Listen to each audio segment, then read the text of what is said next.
Greetings, one and all, and welcome to Volume 3, Episode 1 of the NFL Talk original series, Team by Team Previews. We're taking you through the NFL, and today we'll move on down to the AFC South, where we will preview the Indianapolis Colts. But before we get started, some updates, some broadcasting updates. Number 1, Youth News Radio, which is hosted by T-Nos and I. It's a sports and music podcast. We'll be discussing the latest news in sports and music tonight and all through Thursday, tomorrow. There's a ton of news we're going to get to. We'll be having live shows, podcasts. Stay tuned. We'll be putting it all out on social media. Check out Youth News Radio on Facebook, Twitter, and Google+. We're going to be having a broadcasting marathon. You're going to want to check that out. Another broadcasting update coming up this Sunday. An exclusive YouTube Live mock draft. I've confirmed the date as to Sunday. More info on the time coming out later this week. Keep listening to those podcasts. And Youth News Radio, Tyler and I, T-Nos and I, will be interviewing the band Gold, Frankincense, and Myrrh. That's coming up next Friday, so you're going to want to stay tuned for that. To check that out. Also, don't forget to check out NFL Talk on Facebook. Like the page, join the Google Plus community at NFL Talk with Caleb, or at NFL with Caleb, rather. At NFL with Caleb on Twitter. And we just released our weekly Twitter follow on Monday, and that would be at Youth News Radio. Sports and music podcast, check it out at Youth News Radio on Twitter. Also, we haven't had any submissions for our Fantasy Football League yet. If you'd like to join, let us know. There's still time. Tweet at NFL with Caleb or at Youth News Radio, either one. And then a poll update. We have the poll, does Ryan Fitzpatrick look like a tennis ball? Which I'm making it exclusively on Google+. So that's where I'm getting the most votes. We've got 74 votes on the poll, does Ryan Fitzpatrick look like a tennis ball? 28% say yes, that is 21 votes. And 72% say no, that's 53 votes. So keep voting. The overwhelming majority say, no, Ryan Fitzpatrick does not look like a tennis ball. But if you don't like those results, then vote. There's still time. Open all throughout the month of August. Also, one final note before we get started. The podcast, due to limited space on Spreaker and their free speech plan, only allows you 5 hours of podcasting space. Eventually, all the podcasts will be moved over to YouTube and will be exclusively on YouTube. Only the newer ones will be up on Spreaker and SoundCloud. I've just deleted the 2015 Fantasy Football Awards show from Spreaker. It's now exclusively up on YouTube, so you're going to want to check that out on YouTube if you'd like to listen to that. Check it out on YouTube. All right, time to kick things off, where we're going down on to the AFC South. And we'll talk about the Indianapolis Colts. But you know what I was thinking the other day? I was thinking about if NFL teams were ice cream, what would they be?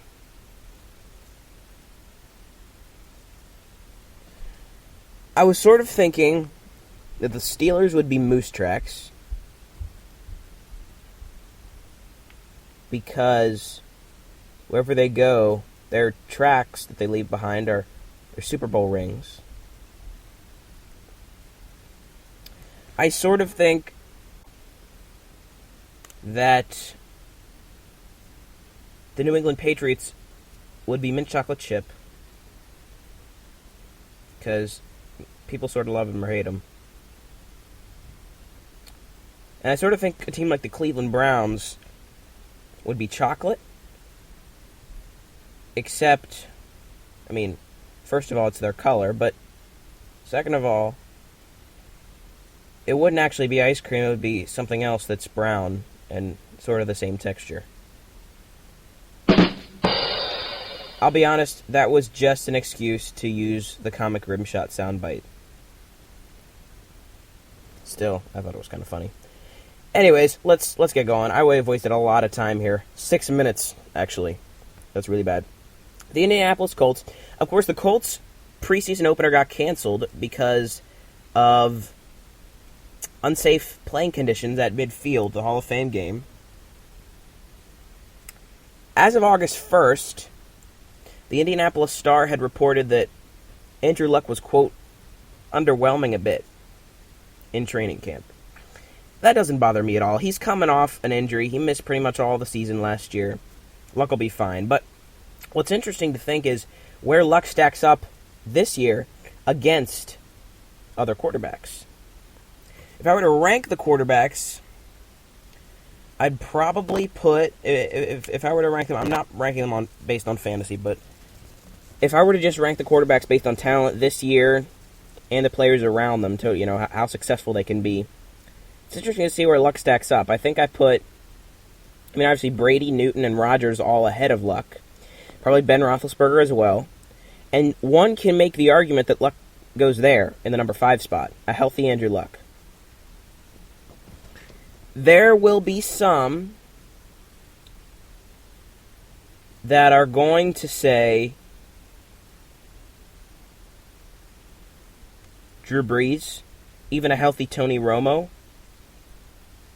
But you can't really make an argument for those guys as much. I'm thinking more Russell Wilson and Carson Palmer are the guys that you can make an argument for. So I think at the best case scenario, Luck is number 5. He makes that top 5 spot.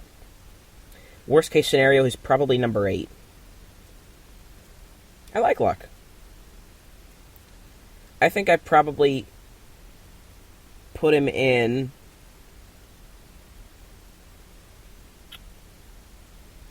probably at 7, maybe. Probably behind Wilson and Palmer. Just interesting to see where he stacks up. Last year did a lot to hurt his long-term value because the 3 years prior, in 2012, 2013, 2014, he'd played all 16 games, and he threw for 86 touchdowns. And his rushing total was hanging around 300 yards all 3 of those years. Interesting to see how Luck bounces back, but I'm more confident than Robert Griffith III that Luck is going to be great, especially with the pieces he has around him in that receiving core. I really think that T.Y. Hilton is one of the most underrated players in the league. I'm just going to go right ahead and say it. T.Y. Hilton, according to the Indianapolis Star as well, Hilton's been the best player at the Colts OTAs and could be in line for a career year. Look, Hilton's numbers the past few years haven't been shabby at all. You look at 2014 is what I'm looking at. 82 catches, 1,345 yards. People don't realize that he averaged 90 yards a game in 2014, along with hauling in 7 touchdowns. And occasionally, they run the ball with him on sweet plays. Past 4 years, he's run the ball 9 times for, you see his totals here, for 55 yards. They utilize T.Y. Hilton a lot, and he is a speedster. He's got 3 straight 1,000-yard years.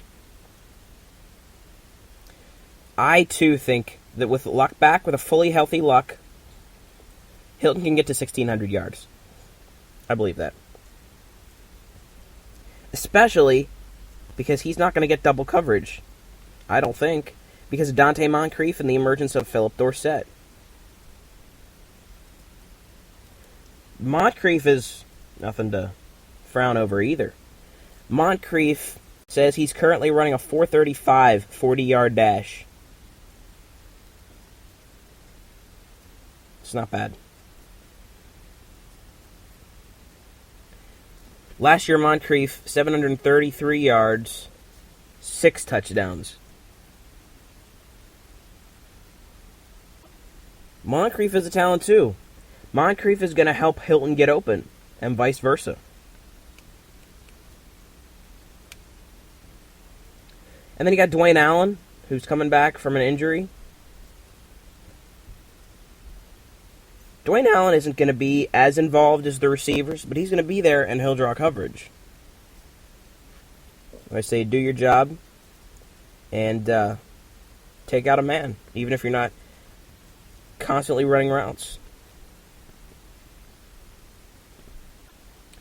And on the defensive side of the ball for the Indianapolis Colts, you got guys like DeQuell Jackson, Mike Adams,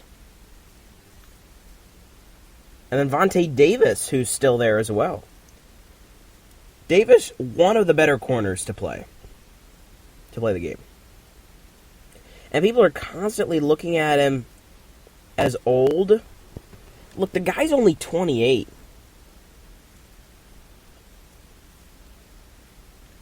Davis underwent a, quote, minor, unquote, foot operation in February, but according to the Colts, he is back at full speed in training camp and at OTAs. Davis is going to give a big boost to the Colts defense, seeing as how he was hampered by an injury last season. But all things considered, the Colts are in for a solid year, and I believe a division title. 10-6. They've got a few tough games in there. Steelers, I'm looking at. Packers. Broncos. And they're bound to lose a few of their divisional games. But I like 10-6. And I think they'll get that division crown. Steal it back. Take it to Indy. And I think they're the favorites this year. As for the X Factor, a guy I haven't even talked about yet, Frank Gore. He's 33 years old. And according to the Colts, they're not going to put him on a pitch count. They're going to give him the rock and let him run with it. Last year, he recorded his first season under 1,000 yards since 2010. And his lowest yards per carry average of his career at 3.7 yards a carry. Running backs wear out quicker than most other players. And at 33, I'm anxious to see what Gore can do. If Gore can set up play action for luck. He is the X factor for me for the Indianapolis Colts. All right, this has been the Colts 2016 preview, Volume 1, episode, or Volume, I can't say the volumes right, Volume 3, down in the AFC South, episode number 1, and overall episode number 9. We're 9 teams in. I was talking about the Youth News Radio podcasts and live coming up Wednesday and Thursday, but you guys aren't going to get this till Thursday. So, despite today being Wednesday, you guys will get this Thursday, and all through Thursday, T-Nos and I will be doing shows on Youth News Radio. Check us out at Youth News Radio on Twitter, Spreaker as well, SoundCloud, YouTube. Thanks for listening. This has been the Colts Preview. We'll see you guys tomorrow. Peace out.